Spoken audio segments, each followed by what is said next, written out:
Good afternoon, everybody. I'm Russ Lewis in the KHOU newsroom. This is our digital update today, and we're glad you're joining us on all of our digital platforms.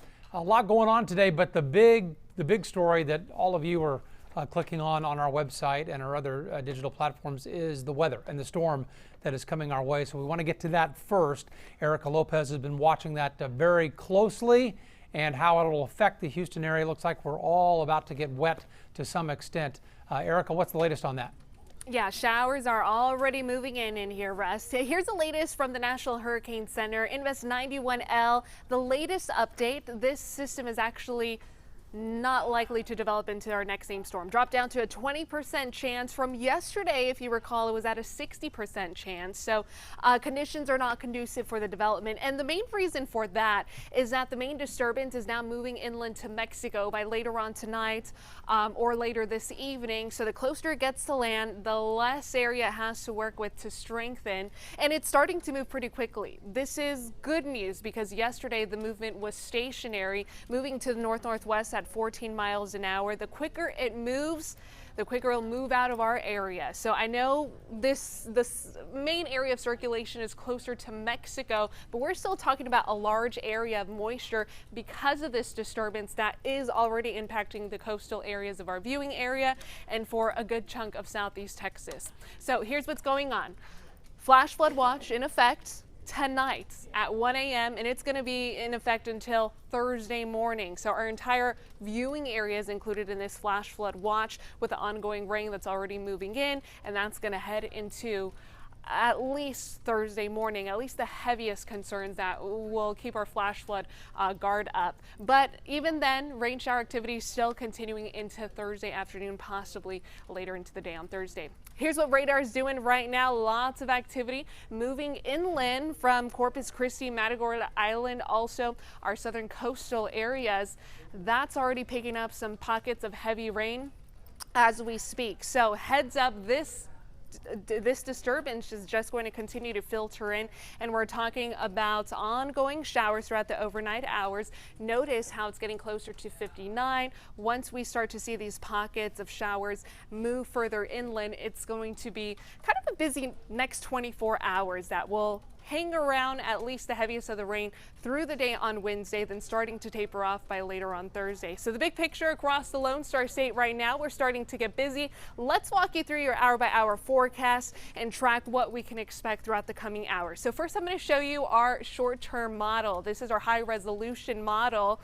Moving the first band of showers associated with this disturbance. This is this evening. Heads up, if you commute along 59, you're likely going to run into some issues. So try to give yourself extra time on the roads for your evening commute. Same story for your morning commute. I'm really concerned about the morning commute. Models have been pretty consistent with bringing in heavy rain between the hours of about 5 a.m. through about 9 a.m. That's going to be another round of showers that's potential. So the timing is a little difficult to pinpoint exactly, but we do know your morning commute likely is going to have some heavy rain associated with it. Notice we're not done with the rain. Heavy rain ongoing through Wednesday afternoon. This is what our short-term resolution model is showing you as we head into Wednesday afternoon. Fast forwarding to Thursday, most of the heaviest of the rain has now shifted east, but we will have lingering showers associated with the backside of that disturbance, still pushing through our viewing area, starting to taper off as we roll closer to Friday. So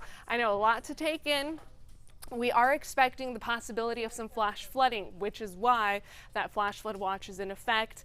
Rainfall total wise, widespread, we are expecting about 2 to 4 inches at least, widespread for a viewing area, but isolated pockets could pick up very well up to 6 inches of rain. Coastal areas could pick up isolated areas up to 8 inches of rain. So it's very hard to pinpoint who exactly is going to see what number in terms of rainfall total accumulation, but do expect this to kind of be the bigger picture. Again, widespread, a couple of inches is very, very possible with this system. Here's what we're tracking tonight. Tropical rain is moving in, 70% chance of rain. That's going to increase to 100% chance by early tomorrow morning. And then temperature is able to cool down a little bit because of that ongoing rain shower activity, the cloud coverage. You're not going to be able to enjoy the outdoors though because of the ongoing tropical rain that will continue through Thursday. Highs in the 80s, back into the 90s as we start to taper off from that moisture. A little bit of sunshine able to peek out by Friday, but keep in mind your weekend outlook.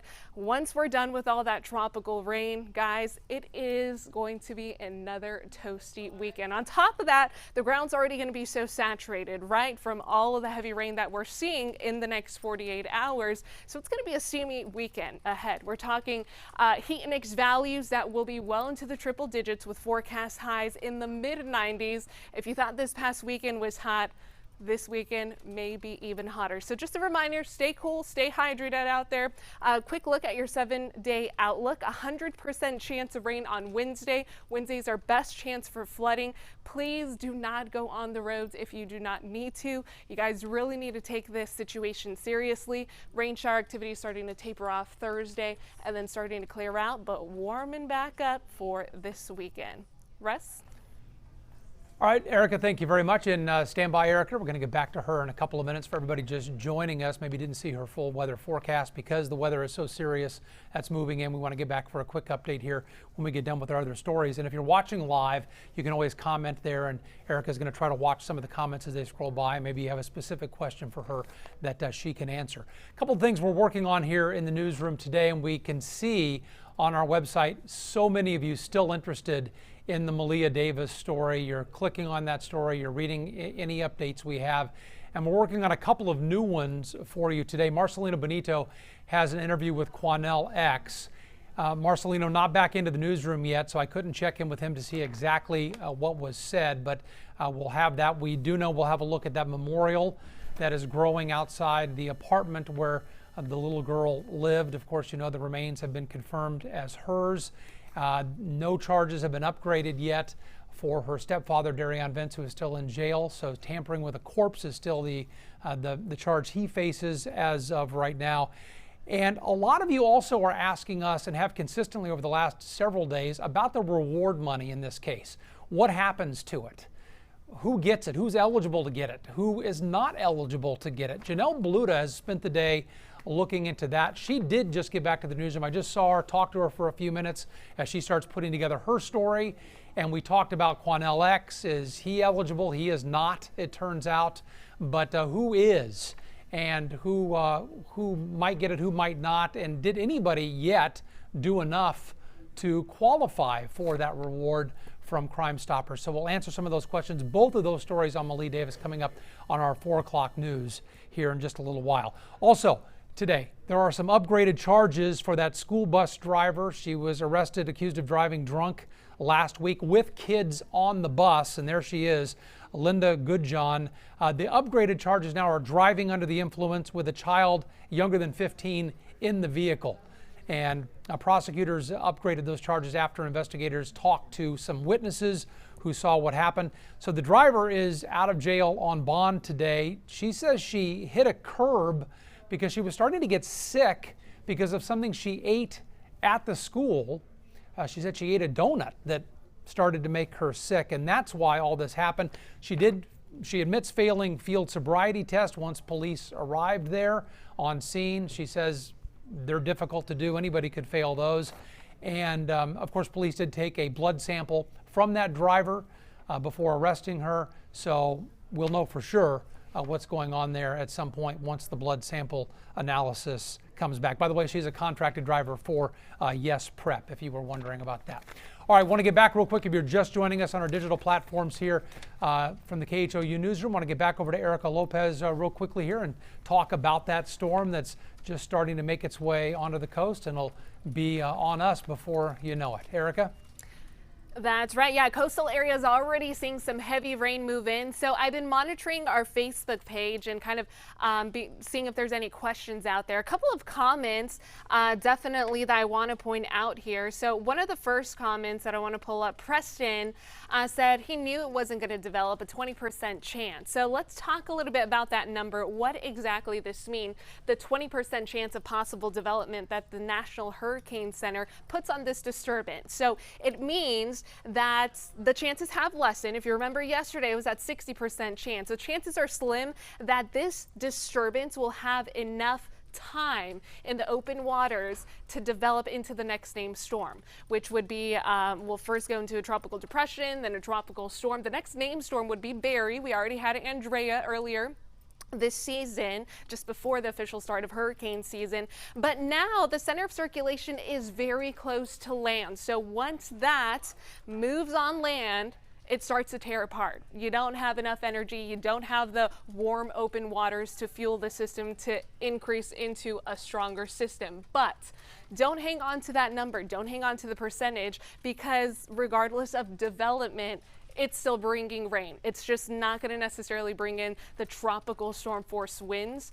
We still get the flooding aspect that we would normally get with any defined tropical cyclone. So again, the latest advisory, 20% chance that this will develop into a stronger storm. It still has a lot of rain though, guys. And now moving to the north-northwest at 14 miles an hour. All right, one funny comment, probably my favorite comment that I've seen so far, if I can just pull it up right now. Oh, Kat Debler was saying, remember guys, all right, remember guys, that your cars are not boats. They sink, they don't float. So unless you guys want a new vehicle, don't go in the water. All right, a lot of people are reminding us to turn around, don't drown. Another reminder from me, do not put yourselves in danger. If you put yourself in danger, guys, you're putting other lives in danger to potentially save you. So just not fair, all right? So comment below on any questions and I'll try to get to them. But let's get to the forecast. If you guys are tuning in, I'm gonna switch over to my graphics right here. Heads up, we're under a flash flood watch. So what does this mean? Between the hours of about 1 a.m. until Thursday morning, the National Weather Service has issued this flash flood watch, which means the potential for areas to have flash flooding is there. As this rain will be ongoing, the grounds are going to be so saturated, we'll have lots of pockets of areas that just cannot retain any more water. And that's when we're going to run into some issues. Here's what radar looks like already. This is a time lapse of the last 3 hours. And you notice the first round of showers and heavy rain associated with this disturbance moving on into our coastal areas, already bringing in some heavy rainfall rates. And it's kind of a slow mover. It's moving quicker than it was. Yesterday, the system was actually stationary. That wouldn't be good because then these storms would be training. But these storms are moving at about 14 miles an hour, although we're talking rainfall rates of 2 to 4 inches by the hour that will be ongoing throughout the evening. So just a heads up, once we start to see this first round move in, which we're already tracking even some thunderstorms out there around the Sweeney area south of Angleton, this is going to be the case and continue to increase and become more widespread for our viewing area as the night progresses. So here's a big picture of what's going on across Texas. The tropical disturbance Invest 91L, which we've been tracking the last few days, no longer expected to develop. It has a 20% chance that it may become the next named storm, so chances are not likely. But again, we do not need a named storm to bring in devastation. This is going to bring in the chance for street flooding, that's for sure, within the next 48 hours, and then the potential for a washout of a Wednesday. So let's walk you through your hour-by-hour forecast in terms of what we can expect rolling into Wednesday morning. So Wednesday morning, I'm really concerned. I had another comment here. If I can find it, people are starting to comment in, but she did mention that it's going to be a stay-at-home work type of day. If you guys have the luxury or the possibility to be able to stay at home tomorrow or work from home, do so, because the roads are going to be messy out there. As far as what we talk about for your Wednesday morning commute, widespread heavy rain, likely for the Houston metro area as we head into the start of your Wednesday. And notice how rain's going to be ongoing through Wednesday afternoon, but even filtering into the southeast. So pockets of heavy rain possible.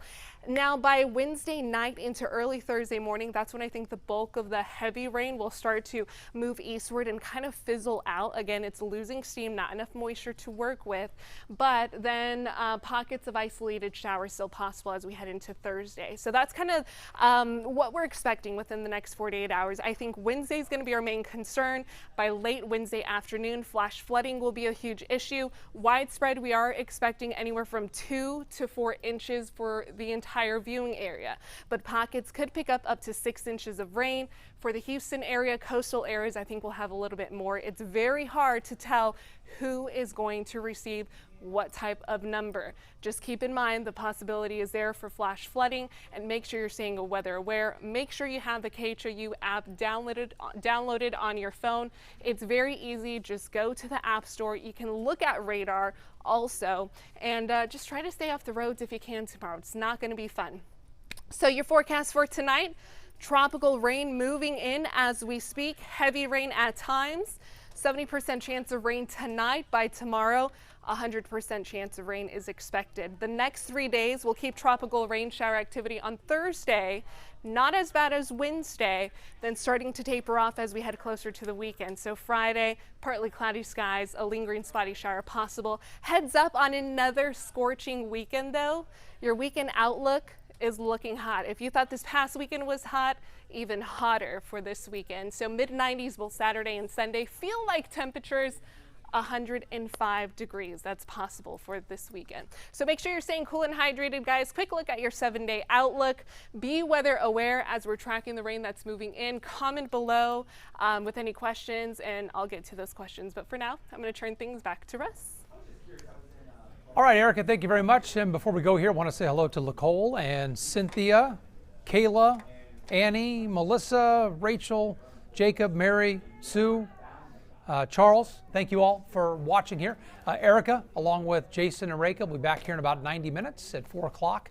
They're, of course, watching the weather. All the stories we talked about here a few minutes ago, they will have for you in about an hour and a half. So that's going to be it from the KHOU newsroom. I'm Russ Lewis. Have a great day, everybody. We'll talk to you soon.